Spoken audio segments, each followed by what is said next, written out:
JP Bharat live, Bharat की बात JP के साथ। भाकपा के नेता कॉमरेड सुभाष मुंडा की हत्या जमीन दलालों के द्वारा 26 जुलाई 2023 को कर दी गई थी। उनकी हत्या के बाद शहर में उनके समर्थकों का आक्रोश फूट पड़ा था। आज दलदली चौक स्थित सुभाष मुंडा की प्रतिमा पर श्रद्धांजलि देने के लिए भाकपा की वरिष्ठ नेत्री वृंदा करात और सैकड़ों की संख्या में पार्टी के नेता पहुंचे। श्रद्धांजलि से पूर्व प्रतिमा स्थल पर प्रार्थना का आयोजन किया गया, जिसके बाद सुभाष मुंडा की प्रतिमा पर सभी ने पुष्प अर्पित कर उन्हें श्रद्धांजलि दी। श्रद्धांजलि के उपरांत एक संकल्प सभा का भी आयोजन किया गया। मौके पर वृंदा करात ने कहा कि संघर्ष और शहीदों के विरासत को सुभाष मुंडा ने कम उम्र में ही अपनाया। उन्होंने कहा कि सुभाष मुंडा लाल झंडा को आगे बढ़ाने के लिए समानता के अधिकार के लिए जीवित रहने का संघर्ष लिया। आगे वृंदा करात ने क्या कहा है, इस वीडियो में सुनिए। उस धरती के इतिहास का विरासत, जो संघर्ष का विरासत है, जो शहीदों का विरासत है,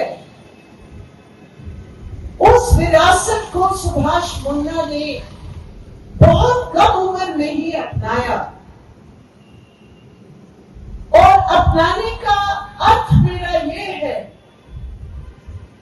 कि संघर्ष और संगठन, ये दोनों की महत्व समझते हुए उन्होंने अपनी जिंदगी को तय किया कि ये मेरा लक्ष्य है, ये लाल झंडा को आगे बढ़ाने की, एक ऐसे समाज गठन करने की जहां सबको बराबर का अधिकार हो और ये पूंजीवाद का शोषण का समाप्ति हो। वो समाजवाद का सपना और उस विचारधारा को समझते हुए वो आगे बढ़े। और इसके साथ साथ एक और पहलू रहा, संघर्ष और संगठन तो सभी जानते हैं, लेकिन सुभाष की कौन पहलू रहा कि वो दुनिया को समझना चाह रहे थे और दुनिया को समझने के लिए वो विचारों की दुनिया भी समझना चाह रहे थे।